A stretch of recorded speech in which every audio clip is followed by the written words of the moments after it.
Good morning बच्चों। पिछले class में मैं आप लोगों को क्या पढ़ाया था? माइटोसिस पढ़ाया था। आज मैं आप लोगों को क्या पढ़ाने जा रहा हूँ? मियोसिस। मियोसिस मतलब होता है अर्धसूत्री विभाजन।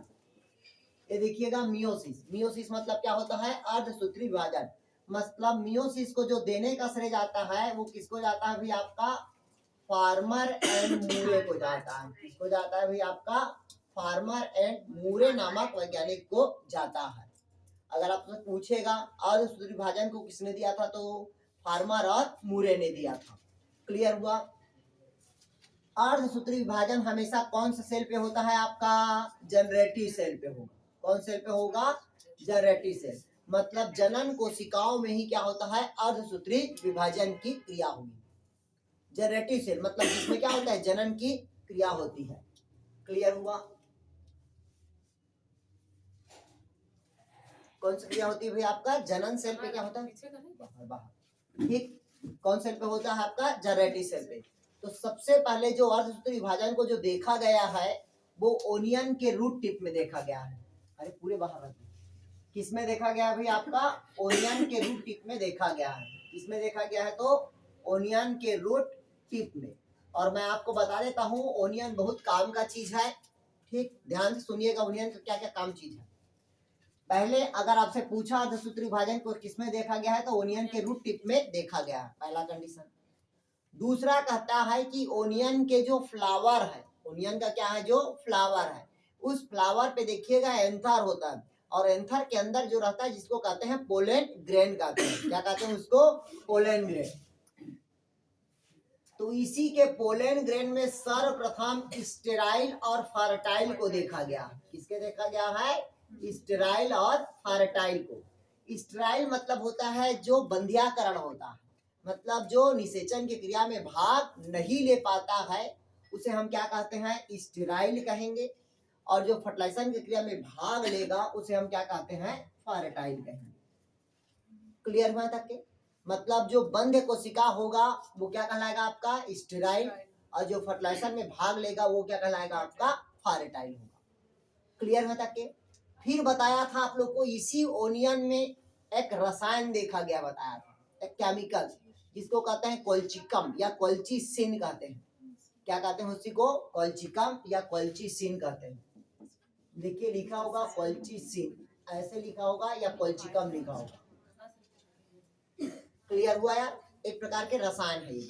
तो ओनियन में तीन चीज याद रखना। ओनियन का रूट टिप में मियोसिस डिवीजन, दूसरा उसमें स्ट्राइल और फर्टाइल को देखा गया पोलन ग्रेन पे, और तीसरा क्या देखा? उसमें केमिकल मतलब रसायन को देखा जिसको कहते हैं कोल्चिसिन। क्लियर हुआ है तक के? फिर कहता है कि जो मियोसिस विभाजन होता है इसमें क्या होता है? इधर देखिए,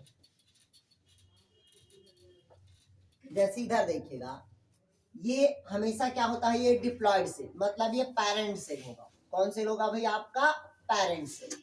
ठीक, इस पेरेंट सेल में सर्वप्रथम मियोसिस विभाजन होता है। कौन सा विभाजन होगा? मियोसिस। मियोसिस फर्स्ट विभाजन होगा। पहला क्या विभाजन होगा? Meiosis first. तो एक सेल से कितना सेल बनेगा? दो सेल बनेगा। एक सेल से कितना सेल बनेगा? दो सेल बनेगा, जो हैप्लाइड होता है, ना कि डिप्लॉयड। इसमें रिडक्शन डिवीजन होता है। ध्यान से समझिएगा, बार बार नहीं पूछेंगे। पेरेंट्स के बराबर हुआ। हाँ, इसमें समझिएगा, इसमें डिप्लॉयड सेल है जो क्या है? आपका पेरेंट सेल। इसमें मियोसिस क्या हुआ? फर्स्ट हुआ। जो फर्स्ट हुआ तो ये दोनों सेल कैसे आया? हैप्लाइड हुआ, मतलब यहाँ पास रिडक्शन डिवीजन हुआ। कौन सा डिवीजन हुआ? Reduction division.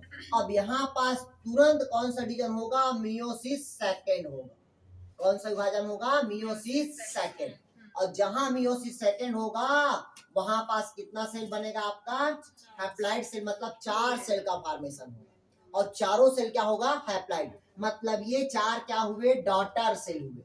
क्या हुए? आपका डॉटर सेल। मतलब कहता है अर्धसूत्री विभाजन वह विभाजन है जिसमें डॉटर सेल अपने पैतृक कोशिकाओं के क्या होगा? आधा होगा। तब इसे हम क्या कहते हैं? अर्धसूत्रीय विभाजन का। ध्यान से सुनिएगा, ये पेरेंट सेल है जो डिप्लॉयड सेल है। इसमें फर्स्ट मियोसिस डिवीजन हुआ, फिर बीच में इंटरकाइनेसिस होता है, इस कारण इसको रिडक्शन डिवीजन बोलते हैं। फिर तुरंत मियोसिस कौन सा डिवीजन होता है? सेकेंड होता है, जिसमें चार डॉटर सेल का क्या होगा? फॉर्मेशन होगा। क्लियर हुआ? इसी कारण कहता है अर्धसूत्री विभाजन वह विभाजन है जिसमें पुत्री कोशिकाएं अपने पैतृक कोशिकाओं के क्या होगा, आधा होगा, तब इसे हम क्या कहते हैं भाई, अर्धसूत्री विभाजन। क्लियर हुआ? अब यहीं पास से क्वेश्चन डालो,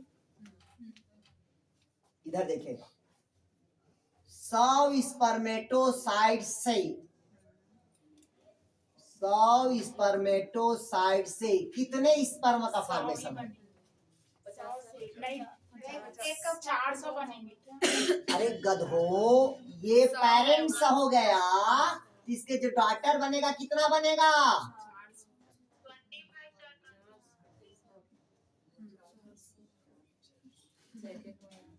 आया समझ? हाँ। 400 बनेगा। मैं पहले बता रहा हूँ, ध्यान से समझिएगा पहले चीजों को। सर आप तो बोले आधा, नहीं तो पहले 100 था वो 200 हुआ, 200 से 400 हो जाएगा ना। नहीं है समझ? वो 2n है ना, उसको 100 समझ लो भाई इधर समझिएगा, 100 स्पर्मेटोसाइट्स है तो हमेशा अर्धसूत्री विभाजन में 1 का 4 बनता है। अब समझ आ गया? एक का हमेशा क्या बनेगा, 4। समसूत्री में 1 का हमेशा 2 बनेगा। क्लियर हुआ? अब आ गया? अर्धसूत्री में हमेशा 1 का कितना बनेगा, 4। तो ये किसकी बात हो गया, स्पर्मेटोसाइट्स का। अब मान लो दीप्ति 100 उस साइड से कितने ओवम बनेगा? 100 बनेंगे। गुड, मतलब उस साइड में कितना ओवम बनेगा, 100 बनेगा। कितने नॉन पोलर बॉडी बनेगा? कितना बन जाएगा, 3 बनते हैं ना, 300 बनेगा। नहीं है समझ? मतलब इसके बॉडी में, इधर समझिएगा, ध्यान से समझिएगा भाई, एक बार मैच्योरेशन साइकिल आया, जब एक बार मैच्योरेशन साइकिल आता है तो एक परिपक्व ओवम बनता है और 3 क्या बनता है, नॉन पोलर बॉडी बनता है, जिसके साथ फर्टिलाइजेशन की क्रिया नहीं होती। आया समझ? तो 100 उस साइड से कितने ओवम बनेगा, 100 ही बनेगा, और 300 क्या बनेगा, नॉन पोलर बॉडी। तो हमेशा जहाँ फीमेल की बात आएगी वहाँ 1 का 1 ही होगा, जहाँ मेल की बात आएगी वहाँ 1 का 4। कहानी खत्म। नहीं आया? 100 स्पर्मेटोसाइट्स को बनाने के लिए कितने स्पर्म की आवश्यकता पड़ेगी? 100 स्पर्मेटोसाइट्स को बनाने के लिए कितने स्पर्म की आवश्यकता होगी? गुड, 25। नहीं है समझ? यार सर वो प्रोसेस से बताइए ना, इस पर तो आपको अभी बताएंगे, रिप्रोडक्शन में पढ़ाऊंगा, लेकिन यहाँ इससे क्वेश्चन दिया है इसलिए पूछ रहे हैं। ठीक, हाँ जी बोलिए। हाँ, 1 का 4 मतलब मियोसिस में होगा। हाँ, ये देखिए, जैसे आपसे पूछा, इधर देखिएगा, कहता है number of spore mother cell required to produce 64 spore, मतलब 64 स्पोर को निर्माण करने लिए कितने स्पोर मदर सेल की आवश्यकता होगी? अरे यहाँ लिखा है 64 रे, तो 16 चौक रे, कहानी खत्म। ठीक, हाँ ये देखिएगा, लिखा है how many division will occur isolated tip cell from 128 cell, मतलब 128 सेल के निर्माण के लिए कितने डिवीजन करना पड़ेगा? पहला 128, 127, 32 और 7, 32। देखो समझ गए, 32 और 128। नहीं आया समझ? ठीक, और क्वेश्चन होगा, बहुत सारा क्वेश्चन देता है, लेकिन कंफ्यूज नहीं होना है, वो कितना भी क्वेश्चन दे, 1 का 4, 4 का 1, कहानी याद। आ गया समझ? किसका 25? अरे गधो, 100 स्पर्मेटोसाइट बनाने के लिए हमको 25 स्पर्म की आवश्यकता होगा ना यार। ये नीचे से ऊपर जा रहा है ना, ये ऊपर से नीचे आ रहा है, नाम को पढ़ लो ना यार। नहीं है समझ? पहले पूरे कहानी पढ़ लो, फिर समझ आएगा आप लोग। इधर देखिए, अर्धसूत्री विभाजन का परिभाषा समझ आ गया, मतलब जो डॉटर सेल होगा, जो पुत्री कोशिका होगा, अपने पैतृक कोशिकाओं की क्या होगा, आपका बराबर होगा, सॉरी आधा होगा। इस कार्य को हम क्या कहते हैं भाई, अर्धसूत्री विभाजन कहेंगे। क्लियर हुआ तक के? अब कहता है कि जो अर्धसूत्री विभाजन होता है उसकी 2 अवस्था होती है। कितनी अवस्था होती है भाई आपका? 2 अवस्था। इधर देखिए आप, इधर ध्यान सुनिए। पहला कहता है ये मियोसिस फर्स्ट, मियोसिस क्या होगा फर्स्ट। दूसरा कहता है आपका इंटरकाइनेसिस, दूसरा होता है आपका मियोसिस सेकेंड। तो जो मियोसिस फर्स्ट होता है उसमें पहला विभाजन होता है आपका प्रोफेज का, प्रोफेज फर्स्ट। प्रोफेज की 5 अवस्था होती है। पहला होता है आपका लेप्टोटीन, दूसरा होता है आपका जाइगोटीन, तीसरा पैकेटीन, चौथा डिप्लोटीन, पांचवा डाइकाइनेसिस, और दूसरा हो गया आपका मेटाफेज, तीसरा होगा आपका एनाफेज, और चौथा होगा आपका टीलोफेज। क्लियर हुआ है तक के? इंटरफेज में कुछ नहीं होता। मियोसिस सेकेंड में होगा आपका prophase second, metaphase second, anaphase second, और टीलोफेज सेकेंड। इस प्रकार से क्या होता है भाई आपका अर्धसूत्रीय विभाजन होगा।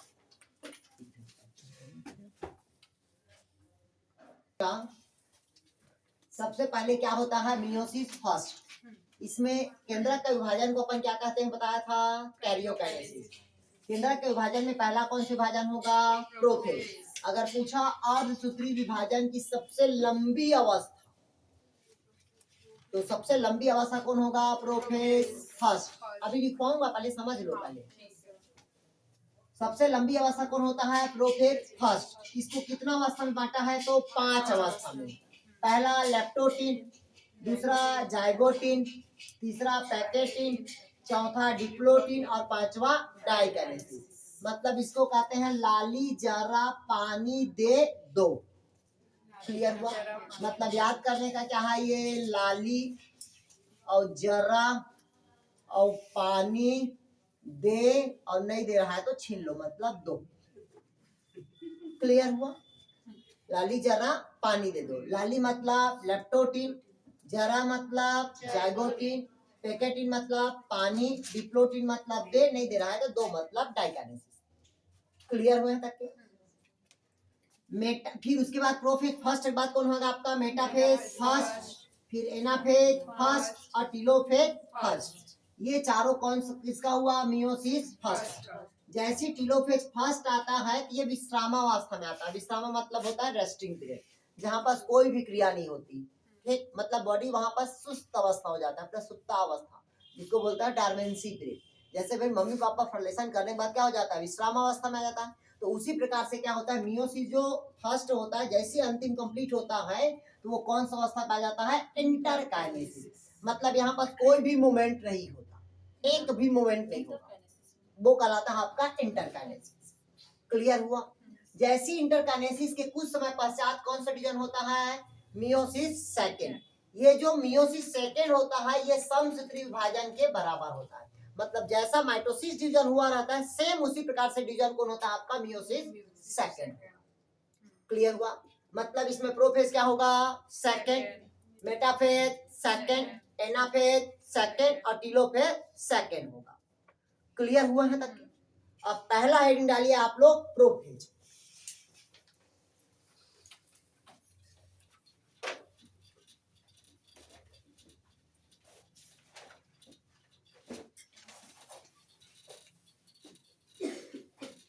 पहला हेडिंग डालेंगे आप लोग, प्रोफेज। इधर देखिएगा, कहता है क्या कहता है भाई आपका, प्रोफेज। बस बुरा नहीं मानेंगे, मैं समझाते जाऊंगा, तो मैं पहले बता रहा हूँ। इसमें थोड़ा सा लॉजिक से है, लेकिन एक बार पढ़ोगे पूरे याद हो जाएगा। ठीक, प्रोफेज फर्स्ट ये कहता है कि सबसे पहले इसमें किसका विभाजन होता है, तो आपका न्यूक्लियस का विभाजन होगा। किसका विभाजन होता है, न्यूक्लियस का। तो न्यूक्लियस के विभाजन को प्रथम मतलब क्या कहते हैं न्यूक्लियस विभाजन को भाई, कैरियोकाइनेसिस। क्लियर हुआ। अब जब केंद्रक का विभाजन हुआ है तो पहला कौन सा विभाजन हुआ आपका, प्रोफेज। क्लियर हुआ। अब प्रोफेज की कहानी आप लोग को पता है कि न्यूक्लियर मेम्ब्रेन का टूटना, क्रोमैटिन थ्रेड्स का अलग होना, आया समझ, सेंट्रियोल का निर्माण करना, केंद्रिका का समाप्त होना, ये सब कौन सी अवस्था में होता है तो आपका प्रोफेज फर्स्ट। ठीक, प्रोफेज फर्स्ट को सबसे लंबी अवस्था माना जाता है, मतलब लॉन्गेस्ट फेज कहा जाता है।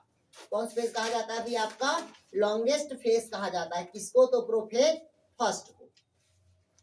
हो गया यहाँ तक के प्रोफेज फर्स्ट को, क्लियर हुए तक के। फिर कहता है कि जैसे ही प्रोफेज फर्स्ट होता है तो कितने क्लास में इसको मतलब ग्रुप में बांटा गया है, तो 5 ग्रुप में।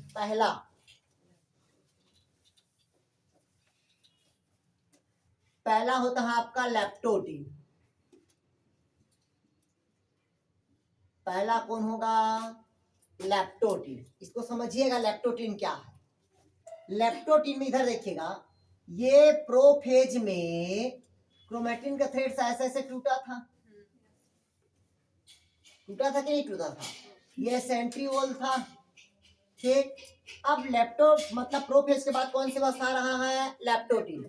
जब आप स्कूल गए थे तो सिंगल गए थे कि जोड़ी में चल दिए थे, क्लियर हुआ। जब स्कूल गए थे सिंगल गए थे तो क्रोमैटिन का थ्रेड्स क्या रहेगा, सिंगल रहेगा, धागा नुमा संरचना। ठीक, और जब स्कूल गए होंगे तो कुछ माला पहन के गए होंगे। ठीक, मतलब उसी क्रोमैटिन के धागा के ऊपर ग्रेनुलर दानेदार ऐसे क्या दिखा, स्ट्रक्चर दिखाई दिया। उसी ग्रेनुलर दानेदार संरचना को हम कहते हैं मोती के माला के समान क्या दिखाई दिया, संरचना। मतलब आपसे पूछा लैप्टोटीन में कौन सा स्ट्रक्चर दिखेगा, तो बीड लाइक स्ट्रक्चर दिखेगा। लिखिएगा इसमें क्रोमैटिन के धागे के ऊपर मोती के माला के समान मतलब लिखिएगा लैप्टोटीन में मोती के माला के समान दिखाई देता है।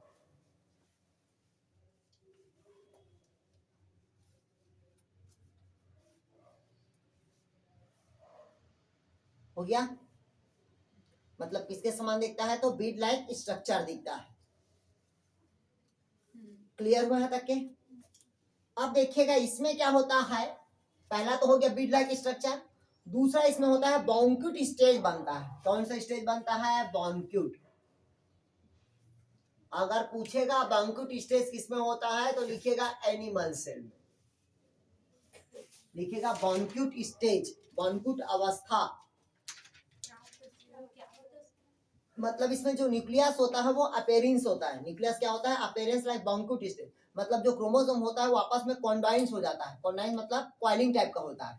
अब जब कॉइलिंग टाइप का होता है इस कारण इसको क्या कहते हैं भाई, बॉन्क्यूट स्टेज कहते हैं। क्लियर हुए हैं तक के। सिर्फ एनिमल में रहते हैं, एनिमल में रहेगा बॉन्क्यूट। क्लियर हुआ। अब इधर देखिएगा दूसरा, इसमें कहता है कि लैप्टोटीन में क्रोमैटिन के जो थ्रेड्स होते हैं वो लॉन्गेस्ट रहता है। क्रोमैटिन के थ्रेड्स क्या रहेगा, लॉन्गेस्ट होगा। सब जैसे बैंक्यूट स्ट्रक्चर रहता है तो क्रोमैटिन के थ्रेड में रहता है, डीएनए। अरे वो क्रोमोसोम ही है, मतलब एक क्रोमैटिन कैसे धागा है जो अलग अलग शेप में बन रहा है आपको, अलग अलग। ठीक है, यानी शेप बस चेंज होता है, अलग अलग रहता है।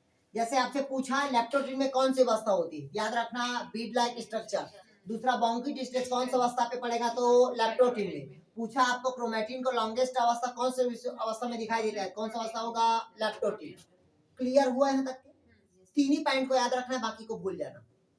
ठीक, बट याद रखना लेकिन क्रोमैटिन के धागे के ऊपर ऐसे ग्रेनुलर दानेदार क्या होता है, संरचना होता है, जिसको कहते हैं बीड लाइक स्ट्रक्चर, मोती की माला के समान संरचना। क्लियर हुआ। आगे बढ़े। मैं पहले बोला जब स्कूल गए थे तो अकेले गए थे भाई, खुरवा है तो खुरवा है अपना जाएगा, सुग्घर है तो सुग्घर जैसा जाएगा, नहीं समझ, मतलब जैसा रंग रूप वैसे ही अपने स्कूल गए। क्लियर हुआ। अब स्कूल चल दिए। अब लैप्टोटीन के बाद कौन सी अवस्था आती है, जाइगोटीन। डायग्राम बन गया इसका।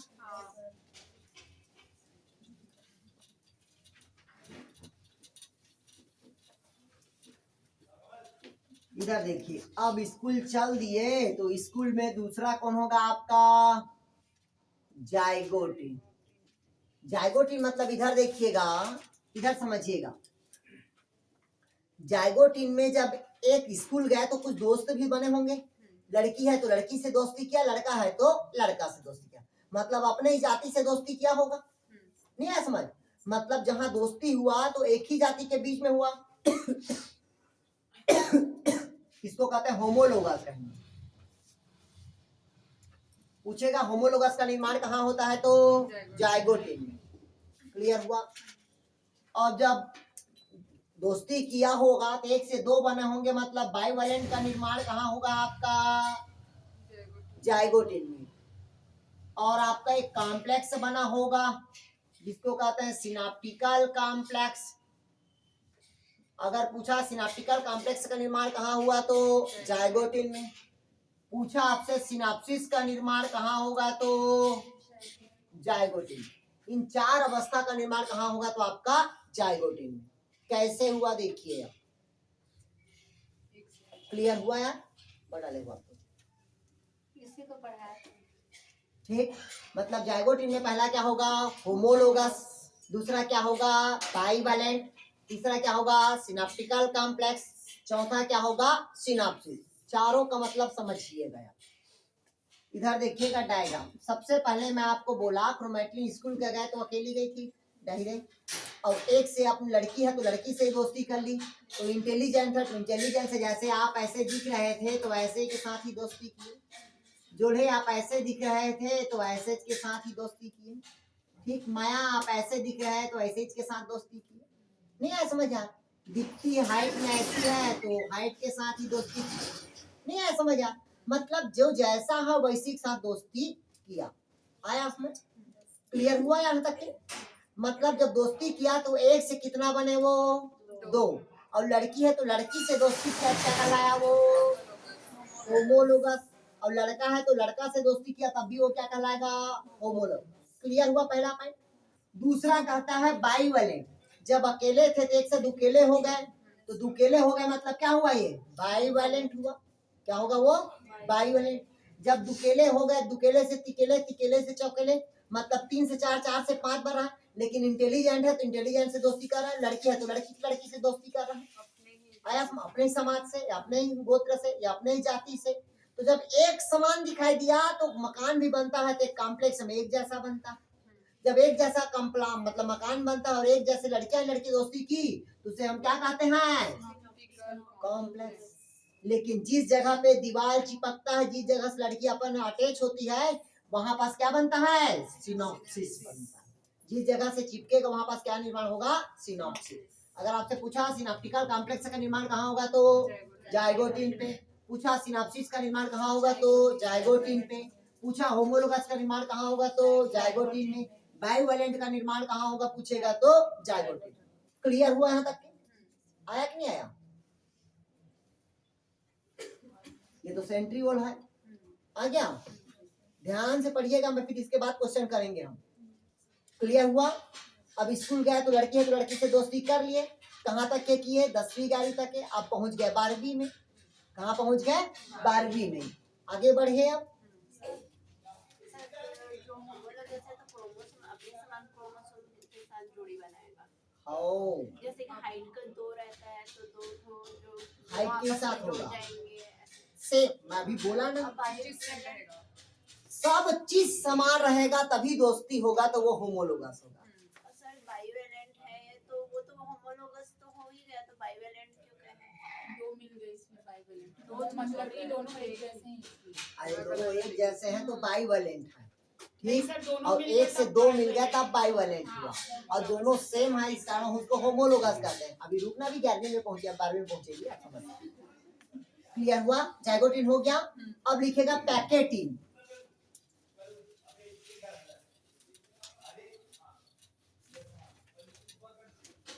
इधर देखिएगा, अब क्या कहता है भाई आपका पैकेटिन।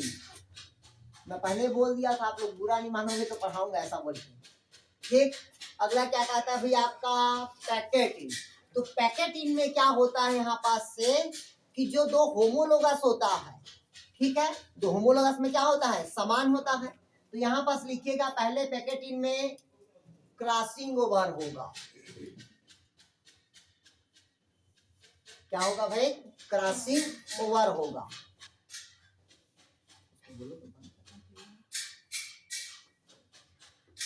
समझना चाहिए। अरे बोलो ना उसको। ठीक, क्या कहता है यार? Crossing over. ठीक, क्या कहता है भाई इसमें? Crossing over. दूसरा होता है इसमें टेट्राड बनता है। क्या बनता है आपका? टेट्राड। क्लियर हुआ? पहला क्या हुआ अब आपका? Crossing over. दूसरा क्या होगा आपका? टेट्राड होगा। क्लियर हुआ? आ गया समझ? तीसरा क्या होता है यहाँ पास? जेनेटिक रिकॉम्बिनेशन होगा। जेनेटिक रिकॉम्बिनेशन होगा। क्लियर हुआ? और जेनेटिक रिकॉम्बिनेशन अलग अलग प्रकार का होगा। पहला यहाँ पास होगा हाइब्रिड डीएनए का मॉडल बनेगा। ठीक, दूसरा यहाँ पास कॉपी चॉइस थ्योरी रहेगी। पहला हाइब्रिड डीएनए मॉडल, दूसरा कॉपी चॉइस थ्योरी, तीसरा एक और थ्योरी होगा जिसको कहते हैं breakage and reunion theory. Breakage and reunion theory.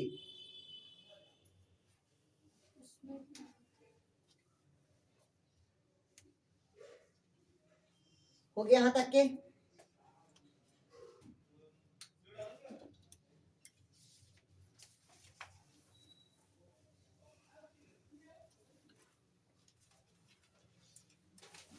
हो गया?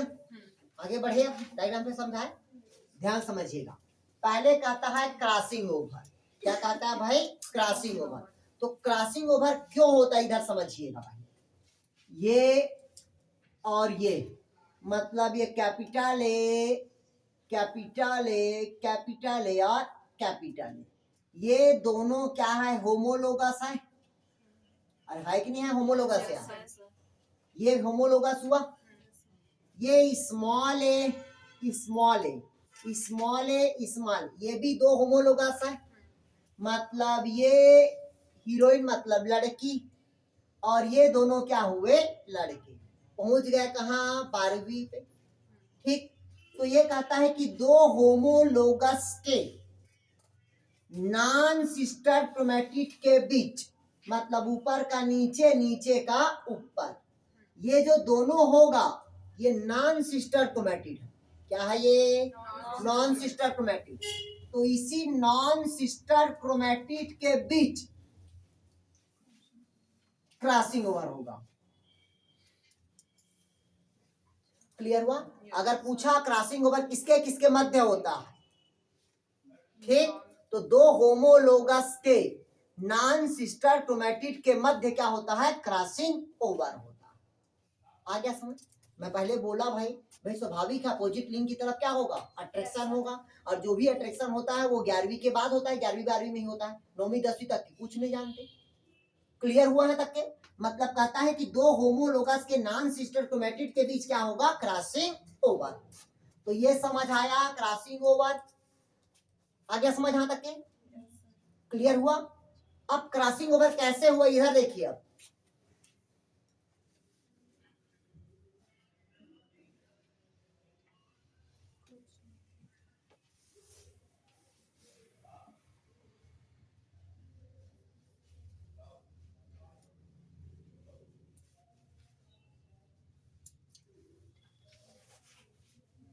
ये देखिएगा क्रॉसिंग ओवर हो गया। आया समझ? यार मतलब देखिएगा, ये दो था, ऊपर वाला सेम है, नीचे वाला सेम है, इन्हीं दोनों के बीच में यहाँ पास क्या हुआ? क्रॉसिंग हो। मतलब इसका अनुवांशिक पदार्थ इधर चला गया, इसका अनुवांशिक पदार्थ उधर चला गया। हुआ कि नहीं हुआ? जब दोनों के बीच में क्या हुआ? क्रॉसिंग ओवर पहला हुआ। क्रॉसिंग ओवर होने के लिए कितने भुजा की आवश्यकता होती है? कितने आर्म की आवश्यकता होती है? अरे भैया, आपसे कोई लड़का मिलेगा तो आपका 2 हाथ रहेगा, उसका भी 2 हाथ रहेगा, तो कितना हाथ की आवश्यकता होती है? 4।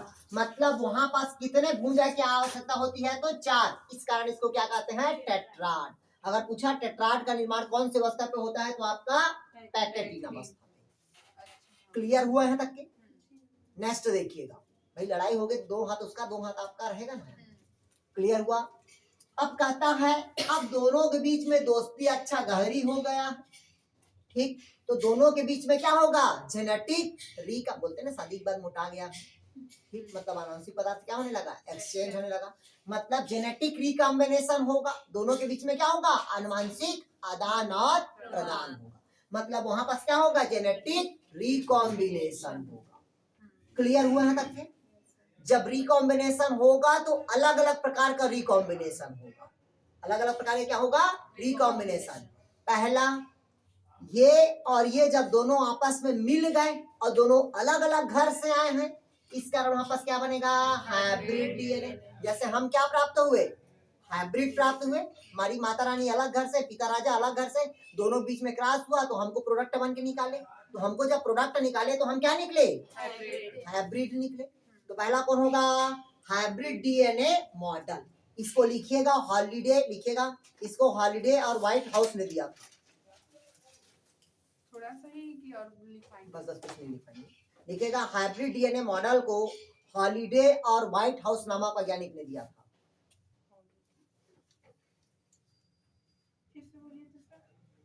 हाइब्रिड डीएनए मॉडल को हॉलिडे और व्हाइट हाउस नामक वैज्ञानिक ने दिया। क्लियर हुआ, आगे समझ आ तक के?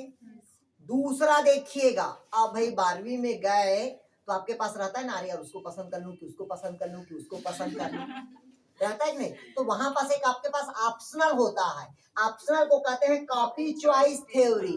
तो लिखिएगा इसको कहते हैं कॉपी चॉइस थ्योरी।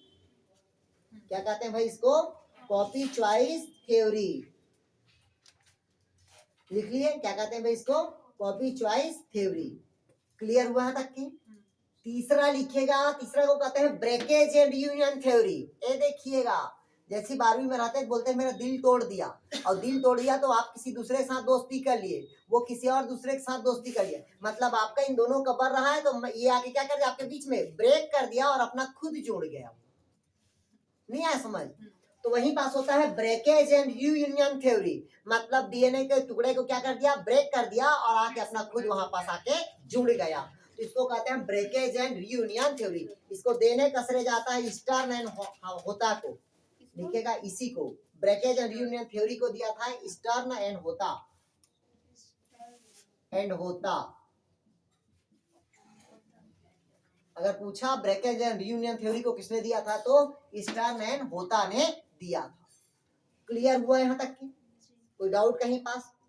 अब देखेगा जो ब्रेकेज करता है वो कैसे कैसे करता है, ये जो बनाए हुए हैं अभी बता रहा हूँ ना, डायग्राम में बता दूंगा। क्या मतलब जो इसको बनाया है तो क्या लिखेंगे यहाँ पर, ये वाला?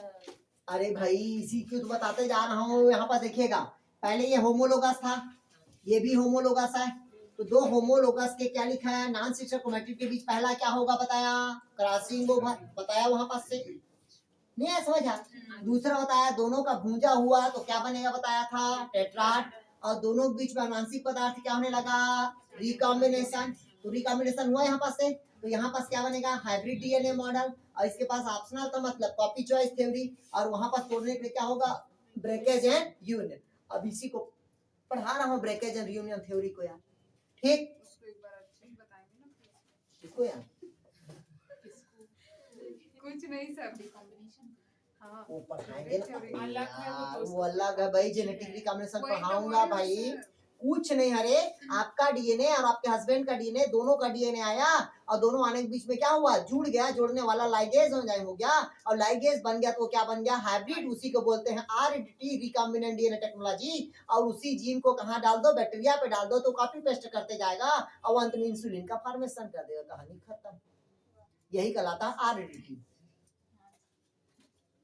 बस ये है उसमें काटने वाला जोड़ने वाला एंजाइम क्या रहेगा, अलग अलग होगा। तो उसी एंजाइम को मैं यहाँ पास बताने वाला था ब्रेकेज एंड यूनियन थ्योरी पे। कैसे ब्रेकेज एंड यूनियन थ्योरी होगा, इधर देखिए आप। अब इसको तोड़ने वाला जो एंजाइम होता है वो न्यूक्लियस होता है। कौन सा होता है भाई, आपका न्यूक्लियस। न्यूक्लियस का काम होता है उसके स्टेन को क्या करना, तोड़ना। तो न्यूक्लियस भी क्या होता है, अलग अलग प्रकार का होगा। पहला समझिएगा, पहला कहता है एक्सोन्यूक्लियस। पहला कौन सा न्यूक्लियस कहता है, एक्सोन्यूक्लियस। ध्यान से देखिएगा तब समझ आएगा फिर। ये 5 days टू क्या है आपका, 3 days। और ये 3 days टू क्या है आपका 5 days। ये डीएनए है। तो पहला कौन सा एंजाइम आया एक्सोन्यूक्लियस। और एक्सोन्यूक्लियस जहां आएगा वो हमेशा डीएनए के अंतिम स्ट्रैंड को काटता है, या शुरू को काटेगा या अंत को काटेगा, बीच को नहीं काटता। तो काटा कैसे, इधर देखिए अब ये 5 days टू क्या होगा 3 days, और ये क्या हुआ 5 days टू क्या होगा ये 3 days, और ये क्या होगा आपका 3 days टू 5। ये देखिएगा ये ऐसा डीएनए था, काट दिया ऊपर को, ये हिस्सा को काटा, काटा कि नहीं काटा, मतलब बाहर की तरफ जो काटेगा वो हमेशा क्या कहलाएगा एक्सोन्यूक्लियस, या इस तरफ को बाहर की ओर काटेगा तब भी वो कौन सा एंजाइम होगा एक्सोन्यूक्लियस। तो ब्रेकेज किया, तोड़ दिया, इस कारण उसको क्या कहते हैं ब्रेकेज एंड ब्रेकेज थ्योरी। मतलब ये कौन सा एंजाइम हुआ एक्सोन्यूक्लियस। क्लियर हुआ, आगे बढ़िए, इसी का बना लिए डायग्राम। तो सर ये ब्रेकेज का ही बता रहे हैं। हाँ भाई,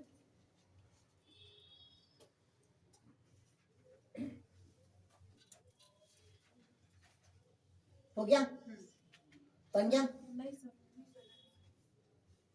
एक बार पढ़ लो यार विभाजन को ना, कभी जीवन में नहीं भूलोगे। आज स्टोरी बहुत अच्छे समझ में क्लियर हुआ, आगे बढ़े आज।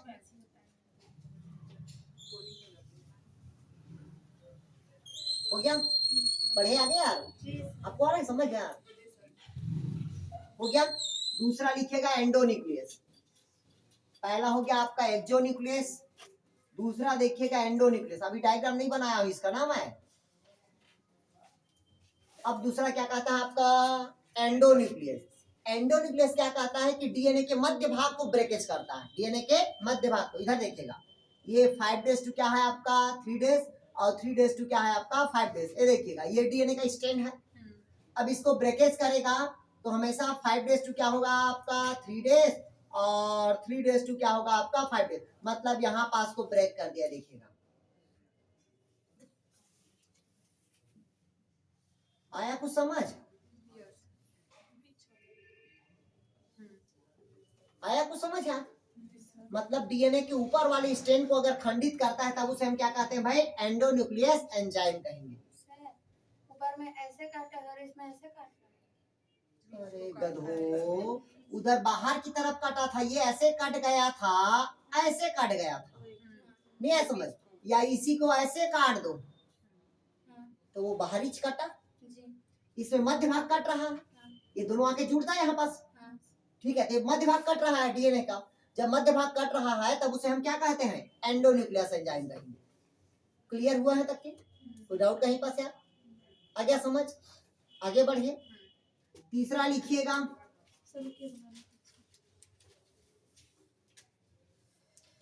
हो गया तीसरा बताए, तीसरा लिखिएगा रेस्ट्रिक्शन एंजाइम।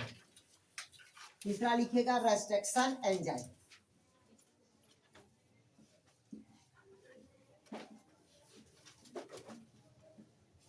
ये देखिएगा तीसरा कौन सा एंजाइम कहता है रेस्ट्रिक्शन एंजाइम।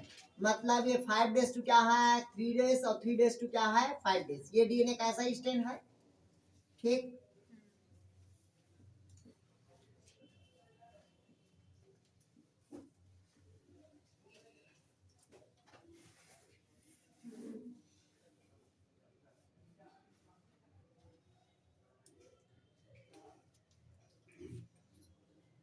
तो डीएनए के दोनों स्ट्रैंड को जो काटेगा, डीएनए के दोनों स्ट्रैंड को जो काटेगा वो कौन सा एंजाइम होगा आपका रेस्ट्रिक्शन एंडोन्यूक्लियस एंजाइम, या रेस्ट्रिक्शन एंजाइम बोलते हैं।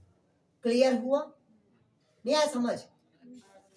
ये भी स्ट्रैंड को काटा, ये भी स्ट्रैंड को काटा, और हमेशा आपको बताता हूं काटने का सिर्फ एक ही तरीका होता है, जहां कमजोर मिलेगा उसी के साथ लड़ाई करोगे ना।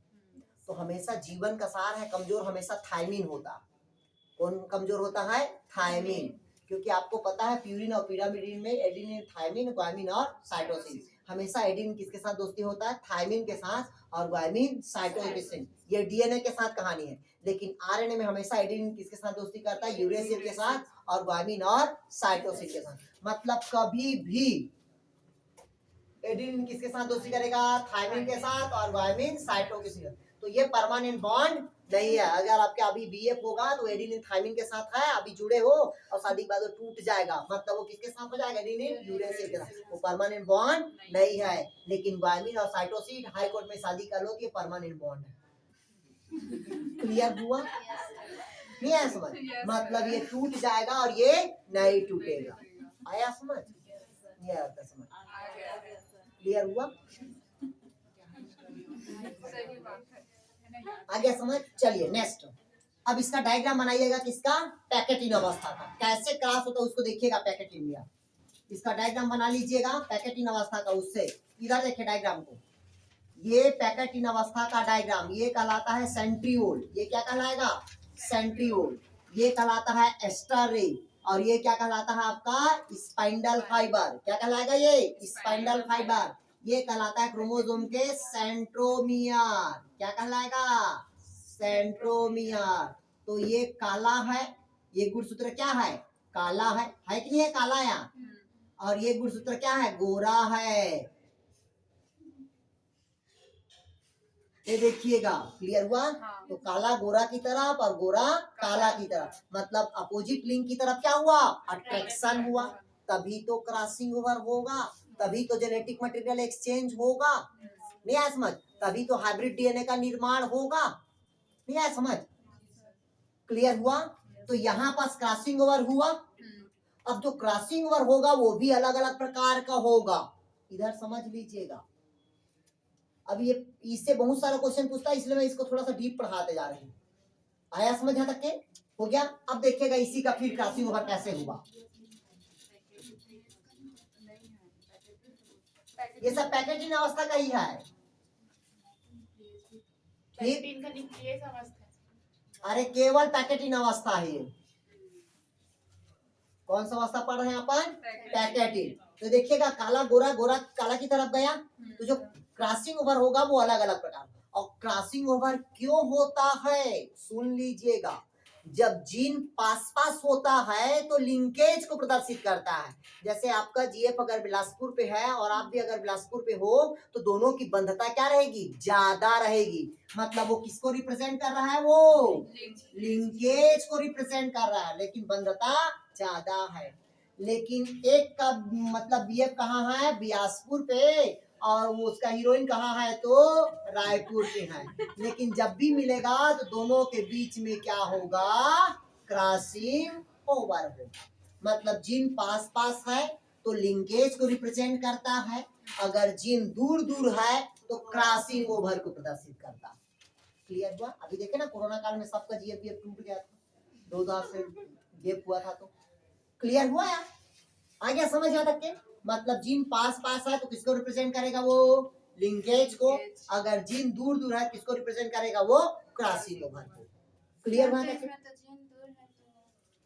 इसमें जीन दूर दूर है, इसी कारण तो क्रॉसिंग ओवर हुआ है। अभी लिंकेज हम नहीं पढ़े हैं, लिंकेज पढ़ाएंगे बाद में। आया समझ? इससे क्वेश्चन पता है रिपल्सन और रिपल्सन, मतलब कपलिंग और रिपल्सन का, जिसका रेशियो होता है 1:7:7:7:1 और 7:1:1:7। ये कपल मतलब रिपल्सन और कपलिंग का होता है, जिसमें होता है आपका कंप्लीट लिंकेज और इनकम्प्लीट लिंकेज। मक्का पढ़ाएंगे, ड्रोसोफिला का पढ़ाएंगे, ये वो बाद में पढ़ाएंगे, वो यहाँ पास नहीं है वो। इसलिए बता दिए कि जीन दूर दूर है तब उसको लिंकेज को कहते हैं, और सॉरी जीन दूर दूर है तो क्रॉसिंग ओवर, और पास पास है तो वो लिंकेज को। तो ये क्या हो गया आपका क्रॉसिंग ओवर। जब एक बार, अभी यहाँ पास कितने बार क्रॉस हुआ है, 2 बार क्रॉस हुआ है। अगर ये एक ही बार क्रॉस करता तो ये कहलाता है सिंगल क्रॉस। क्या कहलाता है, ये सिंगल क्रॉसिंग ओवर होता। अगर ये 2 बार किया क्या कहलाएगा, वो डबल क्रॉसिंग ओवर। और 2 से ज्यादा हो गया तो मल्टीपल क्रॉसिंग ओवर कहते हैं। क्या कहते हैं उसको, मल्टीपल। तो इधर देख लो, इधर समझ लो।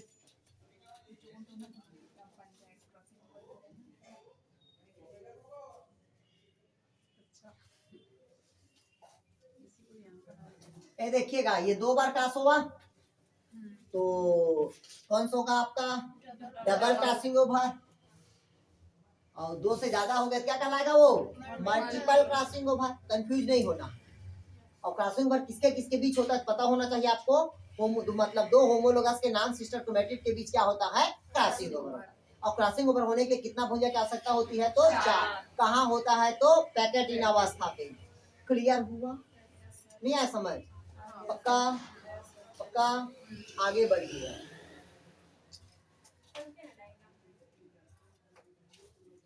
चलिए अगला लिखते हैं भैया।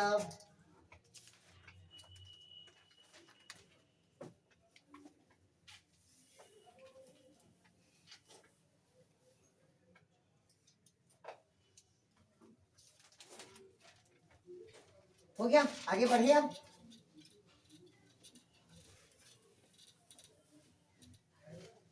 इधर देखिए, अब पैकेट इन के बाद कौन सा अवस्था आएगा भैया आपका, डिप्लोटिन।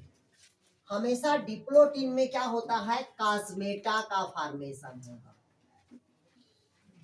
किसका फॉर्मेशन होगा, कास्मेटा का, या इसी को कह देते हैं कास्मा। क्या कह देते हैं, कास्मा। अगर पूछा आपसे कास्मेटा का निर्माण कहाँ होता है, तो आपका डिप्लोटिन अवस्था पे। कहाँ होगा, तो डिप्लोटिन। और किस जगह पे कास्मेटा बनता है, तो जिस जगह पे क्रॉस होता है उसी जगह पे एक पहचान होता है, उस पहचान को कहते हैं कास्मेटा। लिखेगा, जिस जगह पे क्रॉसिंग ओवर होता है उसी जगह पे एक पहचान बनता है जिसको कहते हैं कास्मेटा।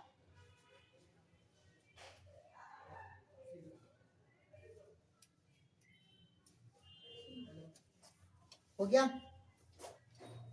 आप लोग को समझ आ रहा है जी?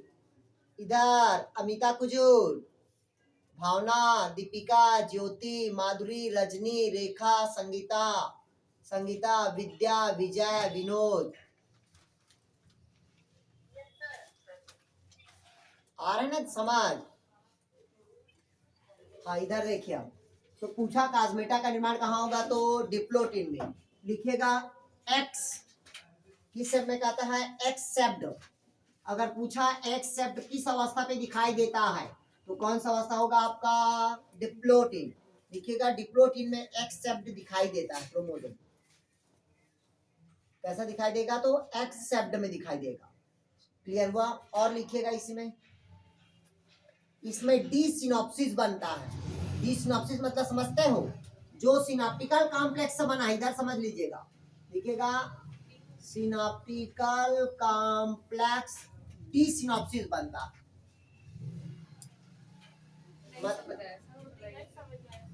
नहीं समझ आएगा ना, इधर पहले समझ। जो सिनाप्टिकल कॉम्प्लेक्स बना हुआ था, भाई परमानेंट चिपके रहोगे क्या, कॉम्प्लेक्स बनता है, पहले सुन। परमानेंट चिपके रहोगे क्या, कुछ तो अलग होगे। तो जो अलग होने की जो क्रिया होगी वही कहलाता है डी सिनॉप्सिस। आया समझ? नहीं आया? भाई जो सिनाप्टिकल कॉम्प्लेक्स बना हुआ है, अब वो दोनों एक दूसरे से क्या होने लगेगा, अलग होने लगेगा। जब अलग होगा तो उसे क्या कहते हैं, डी सिनॉप्सिस। आपसे पूछा सिनाप्टिकल कॉम्प्लेक्स का डी सिनॉप्सिस कौन सी अवस्था पे होगा, तो कौन सी अवस्था पे होगा, डिप्लोटिन। कास्मेटा कहाँ बनेगा पूछेगा, तो डिप्लोटिन। पूछा आपसे एक्स शब्द कहाँ बनेगा, तो डिप्लोटिन अवस्था पे। क्लियर हुआ?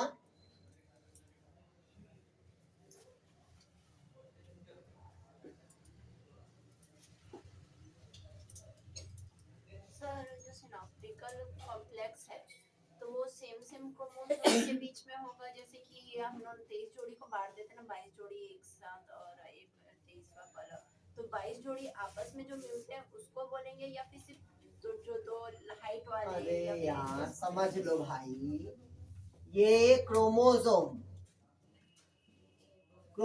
का अध्ययन करना कहलाता है कैरियोटाइप। क्रोमोसोम का अरेंजमेंट कहलाता है इडियोग्राम। तो क्रोमोसोम के साइज के आधार पर जो होता है वो कहलाता है इडियोग्राम। और हमारे में 23 जोड़ी का साइज और शेप अलग अलग होता है। क्लियर हुआ? और जैसा जोड़ी वैसी दोस्ती किया है, जैसे अगर 22वां है ऐसा है तो वैसे के साथ, अगर मान लीजिए 20वां है ऐसा तो ऐसे के साथ, 17वां है ऐसा तो ऐसे के साथ। नहीं आया समझ? इसी कारण तो होता है बढ़ते हुए से कम आता है। तो सर इसमें कॉम्प्लेक्स में इसमें कौन से जोड़ी बनेंगे? अब सेम, अरे यार सिनाप्टिकल कॉम्प्लेक्स मतलब ये देखिए, दो है एक साथ, बाइवेलेंट बना, फिर 2 से 3 जुड़िया, 3 से 4 जुड़िया रहा है। ये देखिएगा कब बनता है। जैसे अभी आपके बॉडी में क्या है, डबल एक्स है, ठीक, आपको मैं ट्रिपल एक्स बना दिया। मतलब सुपर फीमेल बन गई, मतलब क्रोमोसोम डिसऑर्डर हुआ आपके बॉडी में, हुआ कि नहीं हुआ? तो जब 3 हो गया तो सिनेप्टिकल कॉम्प्लेक्स से बना, नहीं है समझ? और 4 हो गया तो सुपर फीमेल हो गई, नहीं है समझ? इसका क्वेश्चन पूछता है जेनेटिक बैलेंस थ्योरी, जैसे कि फीमेल में क्या है एक्स एक्स, लड़कों में क्या है एक्स वाई, तो 1.5 मेल होगा कि फीमेल होगा, फिर 1 क्या होगा मेल होगा कि फीमेल होगा, जेनेटिक बैलेंस में क्वेश्चन पूछता है, अभी बताएंगे, देखिएगा। इसका फार्मूला होता है n/2, n का रेशियो कितना है फीमेल में 2 बटे क्या हो जाएगा 2, मतलब एक हुआ लड़की क्या होगी नॉर्मल, अगर 3 है तो 3 बटे कितना हो जाएगा 2, 3 है ना एक्स एक्स वाला, तो 1 क्या हो जाएगा 5, मतलब सुपर फीमेल, नहीं है समझ? क्वेश्चन पूछता है ये जेनेटिक बैलेंस में 1.5 होगा तो मेल होगा कि सुपर फीमेल होगा, सुपर फीमेल, ठीक। अगर वो 1 है, देखिए 1 है ना लड़कों में एक्स वाई, मतलब 1 है, 1 अपन कितना हो जाएगा 2, तो 0.5 मतलब ये नॉर्मल है, आया समझ? और इसे 0.5 से अगर बढ़ गया तो सुपर मेल हो जाएगा, मतलब थर्ड जेंडर, छक्का, आया समझ? सर मतलब बॉयज लोगों का 1 होगा तो वो ऐसे हो जाएगा, हाँ थर्ड जेंडर रहेगा, मतलब ब्रेस्ट साइज क्या हो जाएगा इंक्रीज हो जाएगा, नॉन मोटाइल होगा, क्लियर हुआ? नहीं आया समझ? अरे देखो ना छक्का लोग कई कटन जैसे दिखते हैं, चेस्ट देखना एकदम हट्टे कट्टे दिखता है, नहीं आया समझ यार? नहीं आया समझ? क्लियर हुआ? तो छक्के लोग भी 2 किस्म के रहते हैं, ठीक, एक मेल बनती है दूसरा फीमेल बनती है, क्लियर हुआ? 2 अलग अलग किस्म का होता है, लेकिन दोनों क्या होता है नॉन मोटाइल होता है, मतलब लोकोमोशन की क्रिया नहीं होता, टेस्टिस कैसा रहेगा पानी पानी, और फीमेल जो रहता है उसमें कभी भी मैच्योरेशन साइकिल नहीं आता, मतलब वो उनका फॉर्मेशन नहीं होता। आने वाले भविष्य में 20 साल या 30 साल पे हर एक घर में थर्ड जेंडर बच्चा पैदा होगा, क्यों? क्योंकि इतने अधिक मात्रा में रेडिएशन बढ़ रहा है, दिन प्रतिदिन रेडिएशन बढ़ रहा है, जिससे स्पर्म की क्वांटिटी धीरे धीरे क्या होते जा रहा है कम होते जा रहा है, आया समझ? इस कारण सबको टेस्ट ट्यूब बेबी की जरूरत पड़ रहा है, क्लियर हुआ? नहीं आया समझ? ठीक है, हाँ। सर वो लोग सिंदूर विंदूर कैसे लगा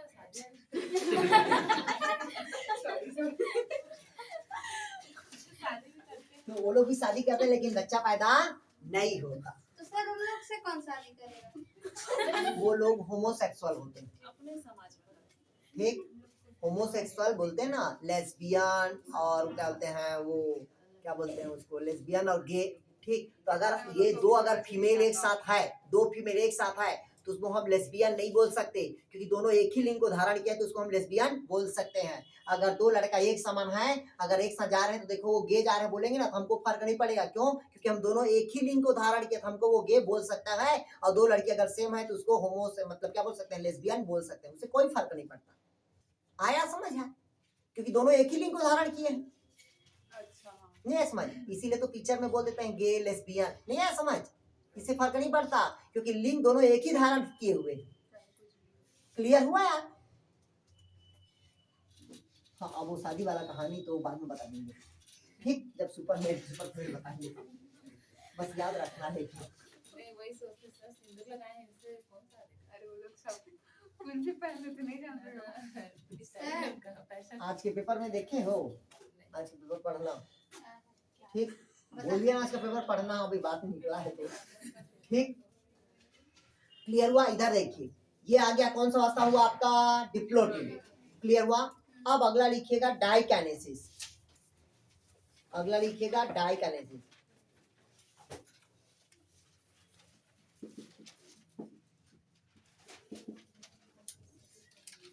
ठीक, इधर लिखिएगा डाइकाइनेसिस, लिखिएगा डाइकाइनेसिस में देखिए इसमें जीप लाइक स्ट्रक्चर होता है, जीप लाइक स्ट्रक्चर, कास्मेटा लिखिएगा जीप लाइक स्ट्रक्चर होता है, जीप लाइक स्ट्रक्चर लिखिएगा, कंप्लीट जेनेटिक मटेरियल ट्रांसफर,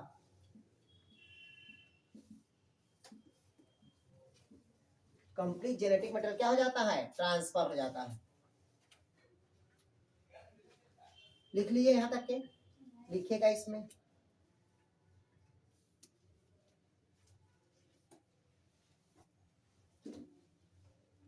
इसमें लिखिएगा टर्मिनलाइजेशन होता है, टर्मिनेलाइजेशन,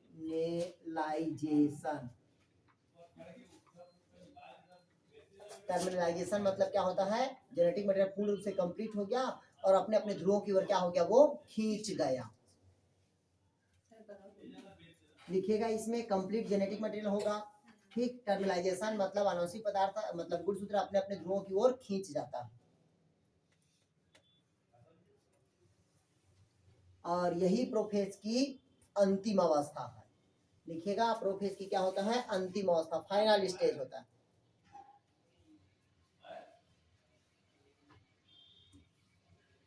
और लिखिएगा इसी अवस्था में केंद्रक का मेम्ब्रेन और न्यूक्लियस समाप्त होता है। देखिएगा इसी अवस्था पे न्यूक्लियर मेम्ब्रेन और न्यूक्लियोलस समाप्त होता है।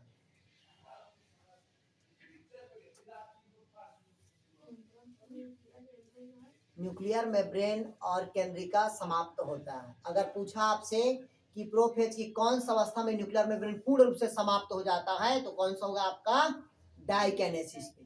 क्लियर हुआ? क्योंकि अभी तक हम क्या पढ़ रहे थे, प्रोफेज ही पढ़ रहे हैं। आया समझ? नहीं आया? पक्का? इसमें 3 पॉइंट को याद रखना।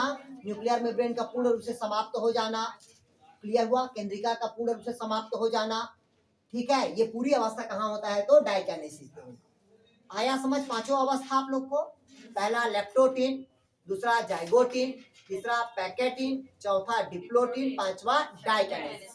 क्लियर हुआ? अब लिखिएगा मेटाफेज फर्स्ट।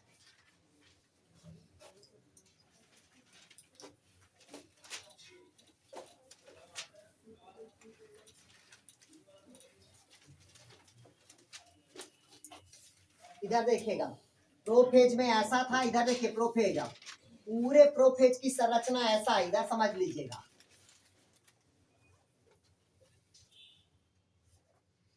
ऐसा था एक, क्लियर हुआ है तक के? एक ऐसा था,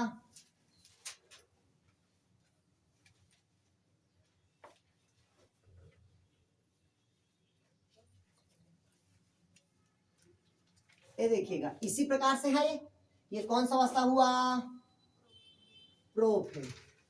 कौन सा अवस्था हुआ, प्रोफेज फर्स्ट। क्लियर हुआ यहाँ तक के? कोई डाउट कहीं पास? नहीं आया समझ? बन जाएगा ये प्रोफेज है। अब प्रोफेज के बाद कौन सा अवस्था आया था, मेटाफेज फर्स्ट।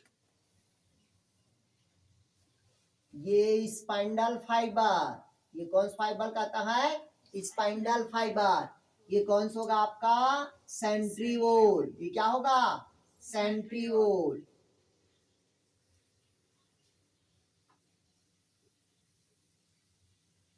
सर वो गन्ने के जैसे निकला है, वो स्पिंडल का ये जो निकला है वो गन्ने के समान, ये स्टर रे है। और ये जो निकला है डंडी के समान, वो कहलाता है स्पाइंडल फाइबर। और ये क्रोमोसोम के भूंजा है। और ये सेंट्रोमियर है। और जहां से स्पाइंडल फाइबर जुड़ा रहता है वो काइनेटोकोर है।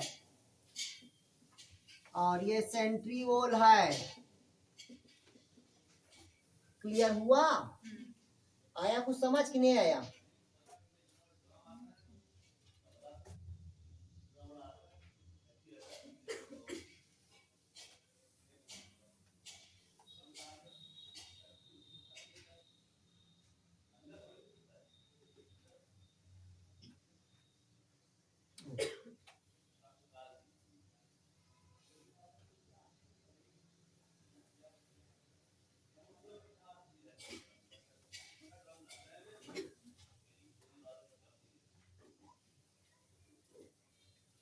क्लियर हुआ यहाँ तक क्या? तो लिखिएगा मेटाफेज फर्स्ट में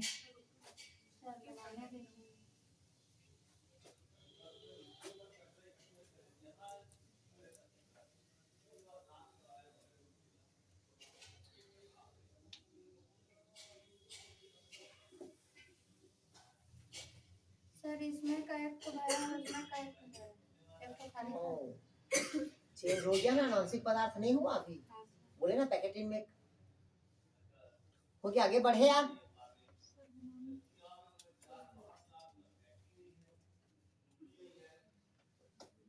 कलर कलर रहता तो मैं आपको बताता यार, पेन अलग अलग कलर रहता तो।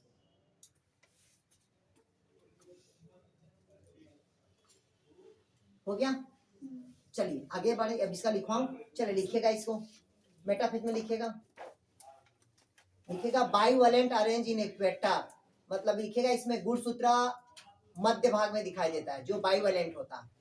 लिखिएगा इसमें गुणसूत्र मध्य भागों में दिखाई देता है जो बाइवेलेंट होता है।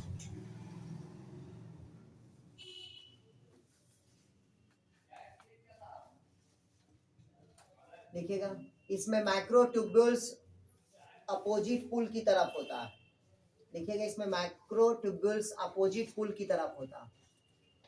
माइक्रोट्यूब्यूल्स बाइवेलेंट, इसमें गुणसूत्र क्या होता है, बाइवेलेंट अरेंज होता है, जो कहाँ होता है, क्रोमोसोम के मतलब कोशिका के मध्य भाग में स्थित होता है। लिख लिए। इसमें माइक्रोट्यूब्यूल्स क्या होता है आपका, मतलब माइक्रोट्यूब्यूल्स क्या बोलते हैं उसका, माइक्रोट्यूब्यूल्स अपोजिट पोल की तरफ होता है।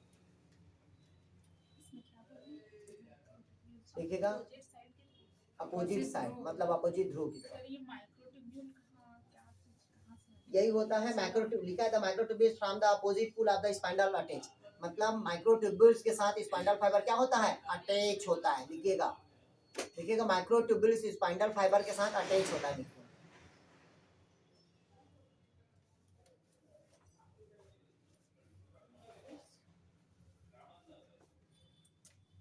लिखिएगा 3 प्रकार का होता है स्पाइंडल फाइबर्स। लिखिए यहाँ पास स्पाइंडल फाइबर 3 प्रकार के होता है। लिखिएगा स्पाइंडल फाइबर 3 प्रकार का होता है। कभी कभी क्वेश्चन पूछता है स्पाइंडल फाइबर कितने प्रकार का होता है, तो स्पाइंडल फाइबर कितने प्रकार का होगा, 3 प्रकार के। पहला लिखिएगा क्रोमोसोमल काइनेटोकोर स्पाइंडल फाइबर, पहला लिखिएगा क्रोमोसोमल काइनेटोकोर स्पाइंडल फाइबर। पहला क्या लिखिए भाई आपका, chromosomal kinetochore spindle fibre. Spindle fibre मतलब समझते हो कि स्पाइंडल फाइबर गुणसूत्र कहाँ जुड़ा रहता है, तो काइनेटोकोर से जुड़ा होता है। दूसरा लिखिएगा सपोर्टिंग, लिखिएगा सपोर्टिंग कंटिन्यूअस स्पाइंडल फाइबर, हाँ कंटिन्यूअस स्पाइंडल फाइबर। अगर आपसे पूछा कंटिन्यूअस स्पाइंडल फाइबर मतलब पूछता है स्पाइंडल फाइबर कितने प्रकार का होता है, कंफ्यूज नहीं होना है, 3 प्रकार के। पहला काइनेटोकोर स्पाइंडल फाइबर, दूसरा कंटिन्यूअस स्पाइंडल फाइबर, और तीसरा लिखिएगा इंटरजोनल स्पाइंडल फाइबर। तीसरा लिखिएगा इंटरजोनल स्पाइंडल फाइबर। तीसरा क्या होगा, इंटरजोनल स्पाइंडल फाइबर। क्लियर हुआ तक के, हो गया, लिख लिए बस, यहां तक के यहीं तक के लिखना। हाँ लिखिएगा, ध्यान से सुनिएगा, लेकिन एक चीज इसमें, इसका एक खासियत है, इधर देखिएगा, ये सेंट्रियोल है, ये क्या है, मध्य भाग है, तो देखिएगा मध्य भाग के किनारे रहता है क्रोमोसोम। ध्यान से समझिएगा इस चीज को, मध्य भाग के कहाँ होता है, किनारे। अभी तक के हम जो माइटोसिस में पढ़े थे उसमें दोनों क्या था, एक साथ था, यहाँ था बीच में था, ऐसा था, ये यहाँ से अलग हो रहा था, यहाँ पास ऐसा नहीं है, दोनों से मतलब बीच के क्या है, किनारे किनारे स्थित है। आया समझ यहाँ तक, नहीं आया, अरे गधो इधर देखो, इधर जसपुर, ये सेंट्रोमियर, ये स्पाइंडल फाइबर ऐसा था, उसमें समसूत्री विभाजन के मेटाफेज में था कि नहीं था, यार था, तो मध्य भाग में स्थित था। ये मध्य भाग के दोनों किनारे पे क्या है, स्थित है। लिखना है तो लिख लीजिएगा, मतलब इक्वेटर तो है, इक्वेटर है मतलब समझ रहे हो, मतलब मध्य भाग में दिखाई दे रहा है, लेकिन वो मध्य भाग के सेंटर पे नहीं है, वो दोनों एक दूसरे के किनारे स्थित है। आया समझ यहाँ तक, नहीं आया। अगला लिखिएगा, मतलब गुणसूत्र स्पष्ट रूप से दिखाई दे रहा है लेकिन किनारे पे। अगला लिखिएगा एनाफेज फर्स्ट, लिखिएगा एनाफेज फर्स्ट, लिखे आप, लिखिए इसमें सेंट्रोमियर का विभाजन नहीं होता, समझ लो, इसमें सेंट्रोमियर का विभाजन नहीं होता, कंफ्यूज नहीं होना। एनाफेज अगर फर्स्ट देगा तो केवल एनाफेज पूछेगा तो सेंट्रोमियर का क्या होगा, विभाजन होगा। किंतु अगर एनाफेज सेकंड पूछ दिया तब सेंट्रोमियर का विभाजन होगा। सर तो इसमें क्या नहीं होगा ना? हाँ नहीं होगा बोला ना, लिखेगा इसमें सेंट्रोमियर का विभाजन नहीं होता। हो गया। जबकि इसमें क्रोमोसोम का डिसजंक्शन होता, इसमें सेंट्रोमियर का विभाजन नहीं होता, जबकि क्रोमोसोम का डिसजंक्शन होता। हाँ डिसजंक्शन बोलते हैं या सेग्रीगेशन बोलते हैं, पृथक्करण होता है इसमें। हाँ इसमें लिख लीजिएगा, सेग्रीगेशन होता है या पृथक्करण होता है या डिसजंक्शन होता है।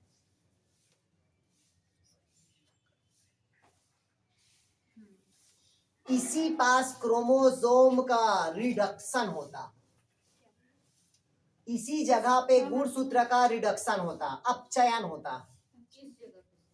एनाफेज में यार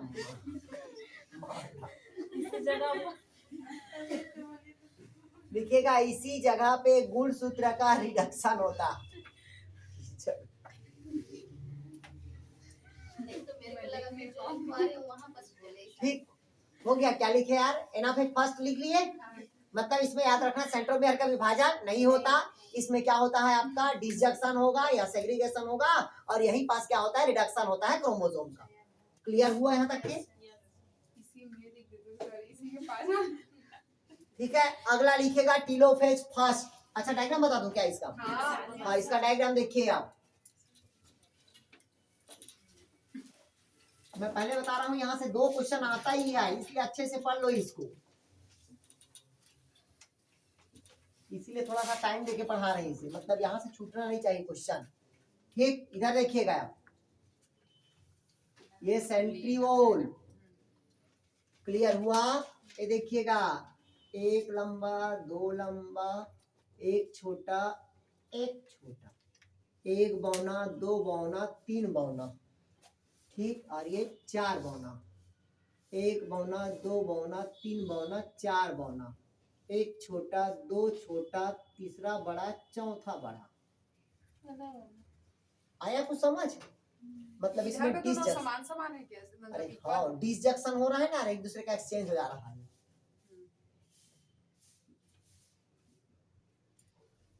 सर हाँ सर, इसका आधा वो ले लिया, उसका आधा ये ले लिया। हाँ डिसजंक्शन ले लिया, खींच खींच ले लिया। घर में खेले ना रस्सी खींच वाला, कमर पकड़ वाला, नहीं खेले होंगे, भूपेश सरकार खिला रहा है, खेल लेना। ठीक,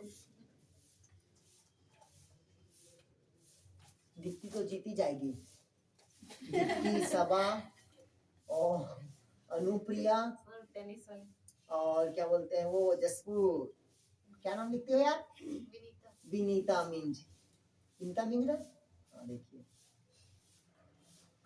अब इससे कौन लगेगा, इससे कौन जीतता है? मेरे से क्लियर हुआ यहाँ तक के? हो गया, आगे बढ़े अब। बन जाएगा ये। अरे मोटा देख के लड़ना नहीं, पतला देख के डरना नहीं। क्लियर हुआ? चलिए अगला लिखिएगा टीलोफेज। लिखिएगा इसमें 2 डाटर सेल का निर्माण होता है। देखिए इसमें 2 डाटर सेल का निर्माण होगा। सर सेल या फिर न्यूक्लियस? अरे दोनों का भाई, कोशिका द्रव्य बनेगा, केंद्रक बनेगा, मतलब 2 डाटर सेल का फॉर्मेशन होगा। लिखेगा ऐसा में फर्स्ट लिखना। ठीक है, पूछेगी नहीं तो इसमें कैसे नहीं लिखा है। ठीक, लिख लिए इसमें कितना सेल का फॉर्मेशन होता है? 2 डॉटर सेल का निर्माण होता है। लिखेगा पुनः इसमें न्यूक्लियर मेम्ब्रेन और केंद्रिका का वापस आना। लिखेगा पुनः इसमें न्यूक्लियर मेम्ब्रेन और केंद्रिका का वापस आना। ये है ना प्रोफेस का उल्टा है।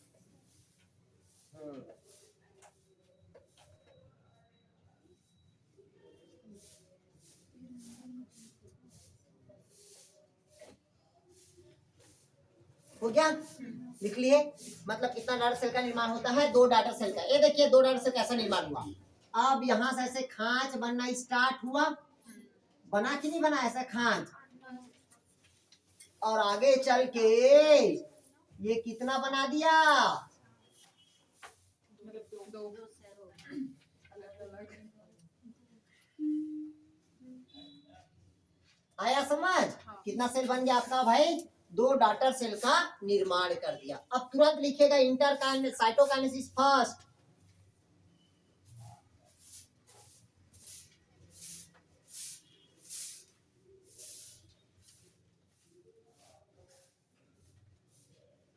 लिखेगा इसमें टीलोफेज 2 डिप्लॉइड सेल। लिखेगा इसमें टीलोफेज दो डिप्लॉइड सेल। इसमें telophase 2 diploid cell 2 haploid cell का निर्माण करता है।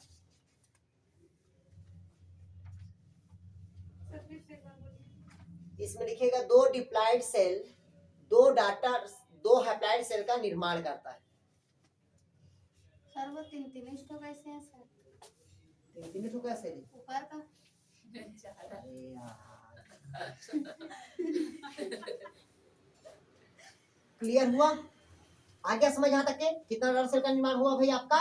2 डॉटर सेल का वो फॉर्मेशन किया। क्लियर हुआ? अब ये बार बार नहीं बता रहे हैं कि प्लांट सेल है तो वहां पास क्या बनता है? सेल प्लेट बनेगा। एनिमल है क्या बनेगा? वहां पास से खांच बनता है। क्लियर हुआ? अब लिखेगा आप लोग मियोसिस सेकेंड। इंटरकाइनेसिस लिखोगे क्या? इंटरकाइनेसिस लिखेगा इंटरकाइनेसिस में लिखेगा अर्धसूत्री विभाजन और द्वितीय अर्धसूत्री विभाजन के मध्य अवस्था को इंटरकाइनेसिस कहते हैं। लिखेगा meiosis first and meiosis second के मध्य अवस्था को इंटरकाइनेसिस कहते हैं। लिखेगा अर्धसूत्री विभाजन प्रथम और अर्धसूत्री विभाजन द्वितीय के मध्य अवस्था को इंटरकाइनेसिस कहते हैं।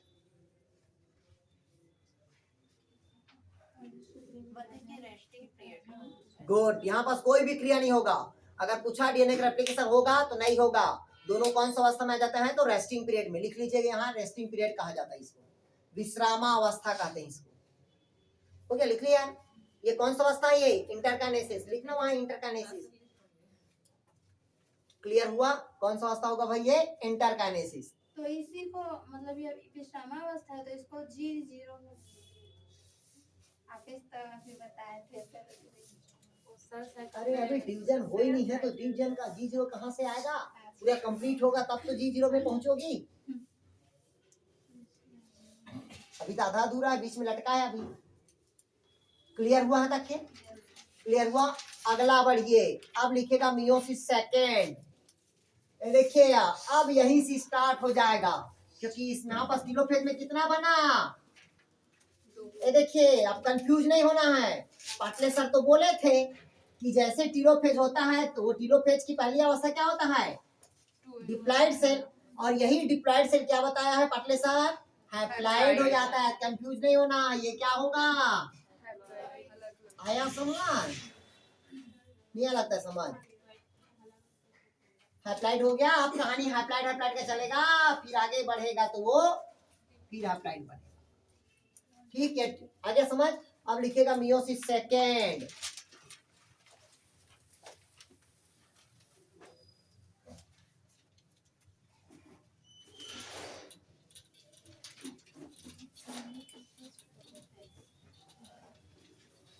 लिखेगा यह समसूत्री विभाजन के बराबर होता है। मियोसिस किसके जैसा दिखता है? सेकेंड तो माइटोसिस के इक्वल होता है। समसूत्री विभाजन के समान होता है।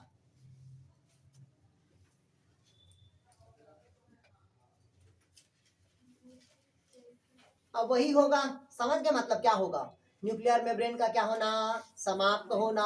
केंद्रिका का क्या हो जाना? नष्ट हो जाना। ये सब कौन सा अवस्था होगा? प्रोफेज सेकेंड होगा। फिर मेटाफेज क्या होगा? सेकेंड। अब क्या लिखोगे? लिख तो दिया समसूत्री के बराबर होगा। जो उधर समसूत्री में होता था वही सब इधर होगा। इसमें भी 4 फेज होगा। पहला prophase second, metaphase second, anaphase second और टीलोफेज सेकेंड। डायग्राम बस को बना लो। सर और जैसे उसमें मेयोसिस फर्स्ट में वो प्रोफेस का 5 प्रकार था, इसमें नहीं होगा ना? नहीं होगा ना, इसीलिए तो लिखवाया समसूत्री बराबर होता है। क्लियर हुआ यार? चित्र बनाइए। हाँ चित्र बनाइए, चलिए सबका मिटा दूं।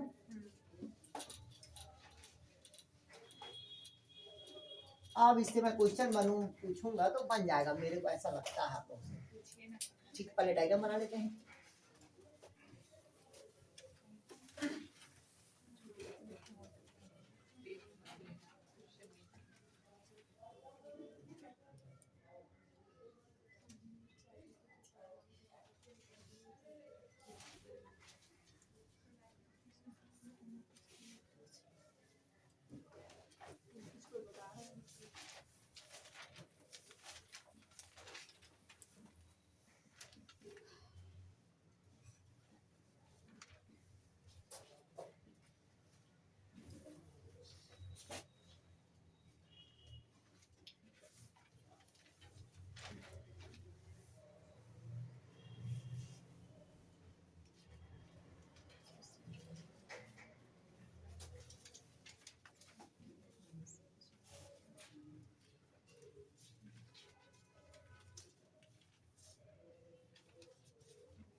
Sorry sorry.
हो गया, बन गया।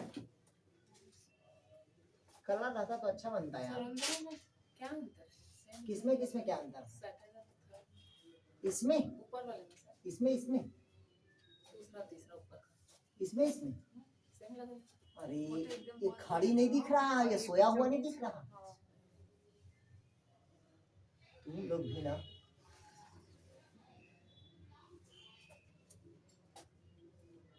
हो गया, आगे बढ़े। सर नहीं बनाए हैं सर। कभी क्यों? चलिए इधर ध्यान से सुनेगा आप लोग। सबसे पहले कहता है, मैं आप लोग को बताया था मियोसिस जो सेकंड होता है वो किसके समान दिखाई देता है, तो आपका समसूत्र विभाजन के बराबर होता है। ध्यान से समझिएगा। यहाँ पास देखिए ये टेलोफेज फर्स्ट था, यहाँ पास क्या होगा प्रोफेज सेकंड। ये देखिएगा क्रोमोसोम ऐसा क्या है, लॉन्गिट्यूडिनल है, यहाँ पास से है कि नहीं है, यहाँ पास दोनों में है, ठीक, क्योंकि डॉटर सेल है। यहाँ पास देखिएगा मेटाफेज मतलब क्रोमोसोम कहाँ है, मध्य भाग में इक्वेटर है, सेम जैसे समसूत्री में पढ़े थे सेम है वहाँ पास। फिर अगला कहता है एनाफेज सेकंड में देखिएगा यहाँ पर सेंट्रोमियर का विभाजन हुआ, यहाँ पास क्या होगा, सेंट्रोमियर का विभाजन होगा। ध्यान से सुनिएगा, यहाँ पर सेंट्रोमियर का क्या होगा, विभाजन होगा। क्लियर हुआ। यहाँ पास भी गुणसूत्र अलग अलग शेप में दिखाई देगा, कोई भी शेप में, आई शेप में, जे शेप में। क्लियर हुआ तक के। और लेकिन क्रोमोसोम अगर कहाँ स्पष्ट रूप से दिखाई देता है तो मेटाफेज में दिखाई देगा, मेटाफेज फर्स्ट में दिखाई देगा और मेटाफेज सेकंड में दिखाई देगा। आया समझ। लेकिन अगर पूछा सेंट्रोमियर का विभाजन तो एनाफेज में और एनाफेज सेकंड में, फर्स्ट में होगा, एनाफेज और एनाफेज सेकंड में होगा, ना कि फर्स्ट में। आया समझ। क्लियर हुआ तक के। और अंत में क्या होगा, टीलोफेज होगा, जहां 4 डॉटर सेल का क्या होगा, फॉर्मेशन होगा। क्लियर हुआ। आया कुछ समझ, नहीं आया? चलो वीडियो बंद करो, अब क्वेश्चन देखते हैं।